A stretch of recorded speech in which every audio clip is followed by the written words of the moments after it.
Is failure. The word itself sends a chill down the spine for many. We've been conditioned to see it as an end, a stop sign, a verdict that says, you're not good enough. But here's the truth: failure isn't the real enemy. The worst part of failing is not the fall itself, it's the meaning you attach to it. Think about it.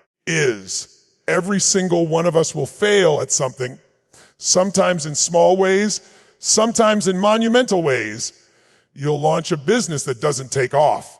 You'll give your all in a relationship only to watch it fall apart.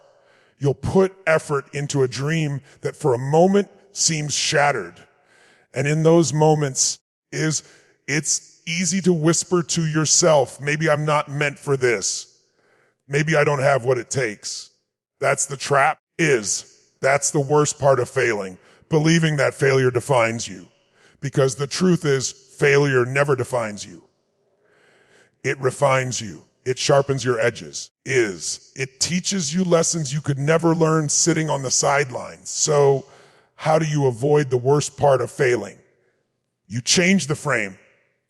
You shift the meaning. Instead of saying, I failed, therefore I'm broken, you say, I failed, therefore I've been given the gift of feedback.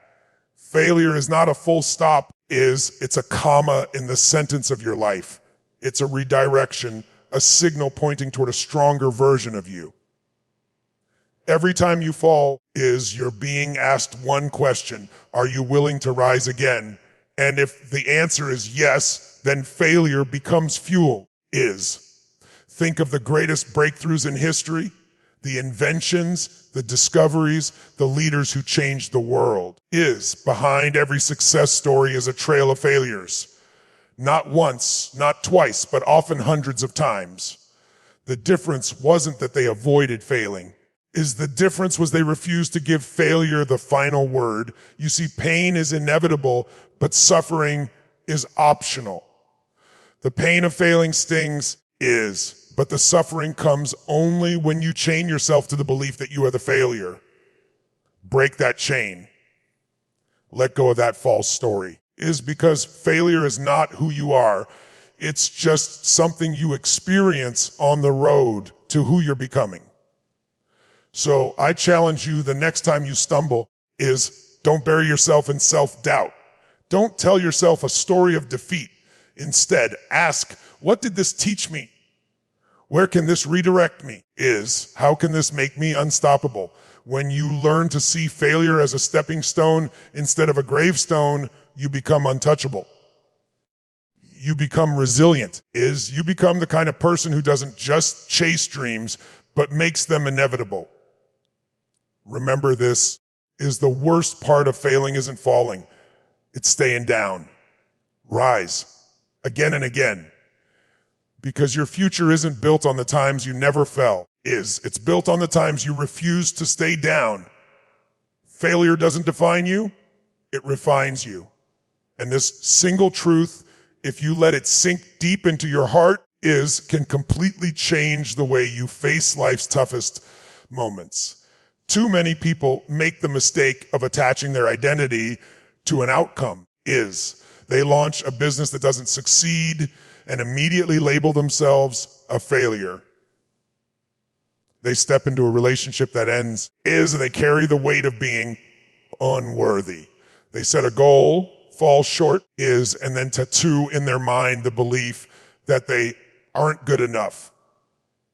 That is the biggest lie failure tells, because failure is not who you are. It's just an event, an experience, a moment in time. What failure really does is refine you. Think of a sword being forged. It is not created in comfort. It is shaped, sharpened, and strengthened in the fire. You are no different.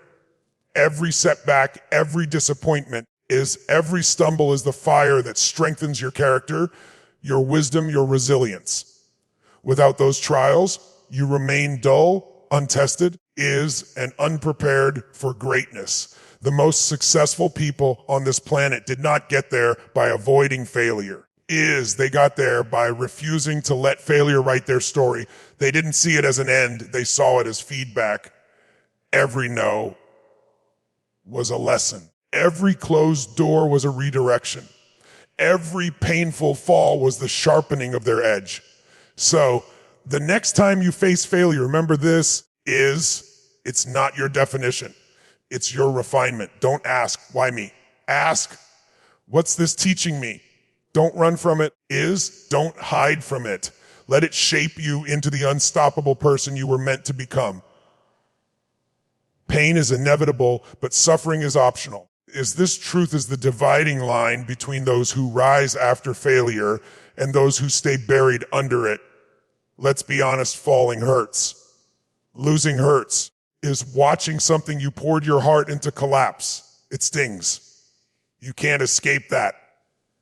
Pain is part of the human experience.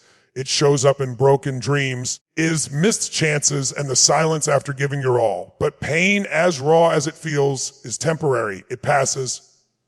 What stays, what lingers, is suffering, and suffering is a choice. Suffering begins when you attach your identity to the pain. When you whisper, this happened, so I must be broken. I must not be worthy. I must not have what it takes. That narrative becomes a prison. The chains of self-doubt keep you from moving forward. And here's the truth, staying down is what destroys you, not the fall. The difference between pain and suffering is meaning. You can take the same event and twist it into defeat, or you can shape it into power. A failed attempt can mean I'm not enough, or it can mean I'm getting closer.